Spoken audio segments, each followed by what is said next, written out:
शाहू फुले आंबेडकरांचा एक ओबीसी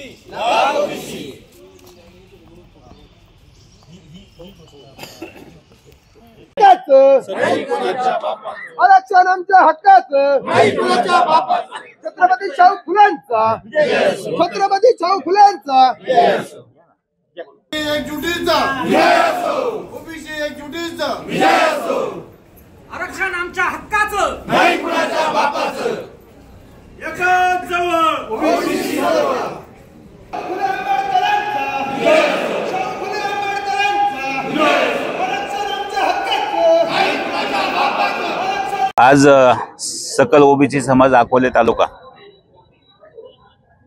सर्वांनी मिळून आम्ही आज एक बैठक घेऊन आज शासनाला आमच्या जे काही प्रमुख मागण्या आहे 2 सप्टेंबर रोजी जो शासनाने GR पारित केला, मराठा समाजाला आरक्षण देण्याबाबतचा जो GR आला, आमची शासनाला थोडक्यात एक विनंती आहे की ओबीसीच्या आरक्षणामधून कोणालाही आमचं आरक्षण देण्यात येऊ नये। परंतु जरांगे पाटलांनी ओबीसीतूनच आरक्षण घेणार ह्या मुद्द्यामुळे जो ट्विस्ट तयार झालेला आहे, समाजामध्ये जो संभ्रम निर्माण झालेला आहे, म्हणून आम्ही आज निवेदन दिलंय। संपूर्ण महाराष्ट्रामध्ये आमचे नेते ज्याप्रमाणे आदेश दिलाय त्याप्रमाणे महाराष्ट्रभर त्या प्रत्येक तहसील असेल, प्रांत असेल, जिल्हाधिकारी कार्यालय असेल, त्या ठिकाणी निषेध नोंदवण्यासाठी सगळा सकल ओबीसी समाज एकवटला आहे। 18 पगड जाती आणि हा सगळा त्यांची परिस्थिती बघता समाजावरती अन्याय झाला नाही पाहिजे या दृष्टिकोनामधून सरकारने सकारात्मक निर्णय घेतला पाहिजे। आज जर अशा पद्धतीनं जर हा निर्णय होत असेल तर उद्या भविष्यामध्ये ओबीसीच्या आरक्षणाला धक्का लागण्याचे चिन्ह किंवा अडचणी तयार होतील अशी परिस्थिती निर्माण झालेली आहे।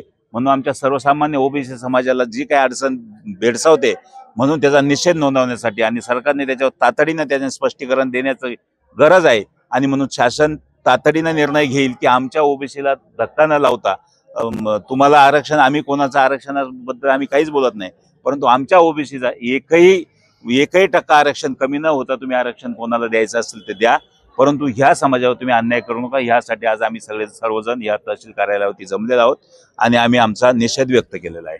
नमस्कार। 2 तारखेला महाराष्ट्र सरकारनं GR प्रसिद्ध करून आरक्षण देण्याची भूमिका त्या ठिकाणी स्पष्ट केली। अशा परिस्थितीमध्ये महाराष्ट्रातील 54% ओबीसी समाज हा संभ्रम अवस्थेमध्ये त्या ठिकाणी त्याची संभ्रम अवस्था निर्माण झालेली आहे। खरं तर डॉक्टर बाबासाहेब आंबेडकरांनी 340व्या कलमानुसार ओबीसींना मूळ आरक्षण त्या ठिकाणी दिलं आणि 1993 ला मंडल आयोगानं ओबीसीला आरक्षण चालू झालं। अशा परिस्थितीमध्ये आज ओबीसी मध्ये जवळपास 115 पासून तर जवळपास 380 जाती त्या ठिकाणी आहे आणि म्हणून ओबीसीचं जातनिहाय जनगणना व्हावी आणि महाराष्ट्र सरकारनं काल नुकताच जो मराठा बांधवांना जो GR प्रसिद्ध केला त्याबाबत आमच्या ओबीसी बांधव अतिशय धास्तावलेला आहे। याचं कारण असं की ओबीसी मध्ये इतक्या मोठ्या प्रमाणात 380 जाती असताना मूळ आरक्षण आम्हाला केवळ 18% त्या ठिकाणी मिळतं आणि 18% आरक्षण मिळत असताना जर आज इतकी जर भावंडे एकमेकाच्या ताटामध्ये जर आली तर त्यांना ते आरक्षण तोडकं पडेल आणि म्हणून आम्ही सातत्यानं त्या ठिकाणी गेल्या अनेक वर्षापासून आम्ही त्या ठिकाणी मागणी करतो जातनिहाय जनगणना झाली पाहिजे आणि ओबीसीचं आरक्षण वाचून इतरांना आरक्षण देण्यामध्ये आमची कोणतीही हरकत नाही अशी आम्ही सातत्यानं खरं तर मागणी केली। परंतु काल त्या ठिकाणी आरक्षण देताना सरसकट सगळे सोयरे आणि त्या ठिकाणी हैदराबाद गॅजेटचा सुद्धा संदर्भ घेतला गेला।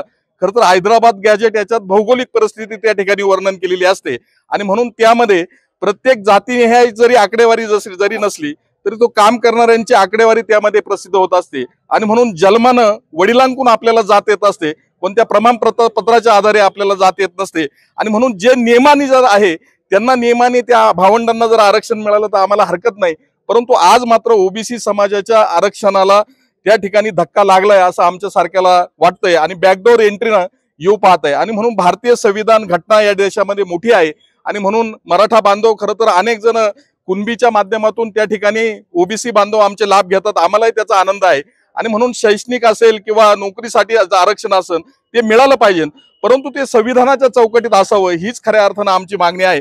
आणि म्हणून काल माननीय मुख्यमंत्र्यांनी जी मराठा समाजासाठी जी उपसमिती नेमली त्या ठिकाणी त्यांना पॉवर्स दिली, त्या पॉवर्स मध्ये अजून त्या JRचं स्पष्टीकरण अनेक तज्ज्ञ त्या ठिकाणी करतात।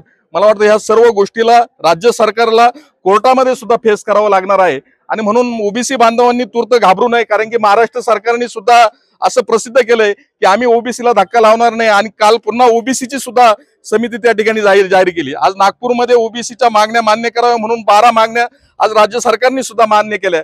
आणि म्हणून ह्या महाराष्ट्र एक खऱ्या अर्थानं छत्रपती फुले शाहू आंबेडकर एक चांगली भूमी आहे की ज्यामध्ये खऱ्या अर्थाने एक सामाजिक विण आहे। आणि म्हणून ती सामाजिक विण खरं तर विस्कटली जाऊ नये। आणि म्हणून आम्ही सर्व ओबीसी बांधव खऱ्या अर्थानं आम्ही सर्व बांधवांना एक समजून खऱ्या अर्थानं फक्त आता यामध्ये न्याय देवतेनं त्या ठिकाणी चाणाक्षपणे लक्ष देऊन खऱ्या अर्थानं महाराष्ट्र सरकारचा JR हा जर ओबीसीला आघात करणारा असेल तर तो तूर्त थांबावा हीच भावना आमची सकल ओबीसी समाजा बांधवांची या निमित्तानं आहे। आणि म्हणून आम्ही शांततेच्या मार्गानं संविधानाच्या मार्गानं या ठिकाणी जातोय। महाराष्ट्र सरकारनं तातडीनं त्यात लक्ष घालून जर तो JR ओबीसीच्या मानगुटावर जर बसणारा असेल तो असा JR आम्हाला मान्य नाही। आणि म्हणून आम्ही सर्वजण एक या ठिकाणी आलो हीच भावना आपल्या सर्व ओबीसी बांधवांच्या निमित्तानं व्यक्त करतो। आणि ओबीसीचं आरक्षण अबाधित राहावं हीच भावना आपल्या सर्वांच्या वतीनं व्यक्त करतो। भारतीय संविधानाला मानणारे आपण सर्वजण आहात आणि आम्ही सर्व छत्रपती फुले शाहू आंबेडकरांची ही मावळे आहोत, या रूपानं आम्ही या ठिकाणी एकत्र आलेलो आहेत। धन्यवाद। छत्रपती शिवशाहू फुले आंबेडकर यांना प्रथम मानवंदना करतो।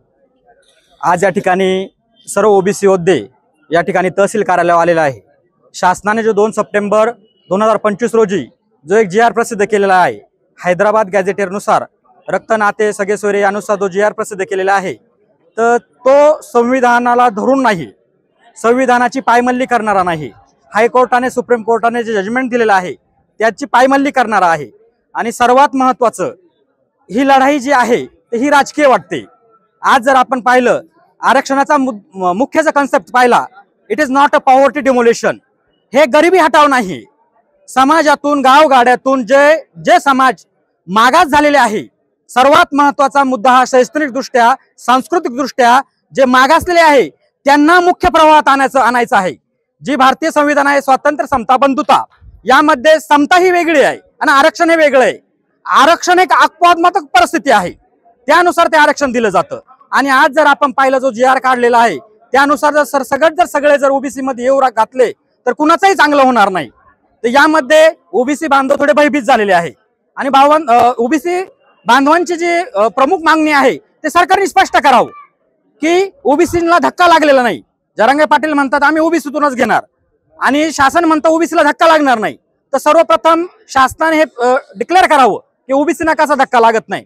आणि आज आपण मान्यच केलं पाहिजे बॅकडोर एंट्रीने यापूर्वी बनावट कुणबी दाखले करून आपल्या ओबीसी मध्ये घाला झालेला आहे आणि तोही होऊ राहिला आहे। यासाठी सर्व संघटित होऊन सगळ्यांनी तहसील कार्यालया ठिकाणी निवेदन दिलेलं आहे। मी शासनाला विनंती करतो, आम्ही कुणीही कुणाच्या विरोधात नाही, मराठा समाजालाही आरक्षण मिळावं। ज्यावेळेस हा लढा सुरू झाला त्यावेळेस सर्व आमचे ओबीसी कार्यकर्ते आहेत त्या स्टेजवर होते। आम्हालाही मान्य आहे तुम्ही, परंतु ओबीसीला धक्का न लागता ते आरक्षण दिलं पाहिजे आणि कायद्याच्या चौकटीत दिलं पाहिजे। भारतीय संविधानाच्या जे रूपरेषा आहे त्यानुसार दिलं पाहिजे। आपण जर म्हणतो या ठिकाणी मी आताच प्रस्तावनेमध्ये मगाशी म्हटलेलं आहे, supreme court is the final interpreter of the Indian constitution. भारतीय संविधानाचा अर्थ लावण्याचं काम हे सर्वोच्च न्यायालय करते आणि सर्वोच्च न्यायालयापेक्षा या देशात कुणीही मोठं नाही। आणि सर्वोच्च न्यायालयाने जो निर्णय दिलेला आहे मराठा व कुणबी एक नाही, हे मी जबाबदारीने आणि ऑन रेकॉर्ड बोलतोय। आमचा कोणालाही विरोध नाही, खरंच जे दुर्बल आहे त्यांना खरंच तुम्ही आरक्षण द्या, ते ओबीसी असू मराठा असू कोणी असू, परंतु याच्यातून कुणीही राजकीय पोळी भाजू नये आणि कुणीही कोणावर अन्याय करू नये। आणि मी सर्व बांधवांना या ठिकाणी मराठा असू ओबीसी असू यांना आव्हान करतो का आपण हा मुद्दा संविधानाच्या चौकटीत जाऊन करूया। कुणी कुणाचा द्वेष करणं, एकमेकाचा रागाने बघणं किंवा एकमेकाचं उगाच हिणवणं या प्रकार बंद करूया आणि छत्रपती शिवाजी महाराजांच्या या महाराष्ट्रात आपण गुण्यागोविंदाने नाव देऊया। धन्यवाद।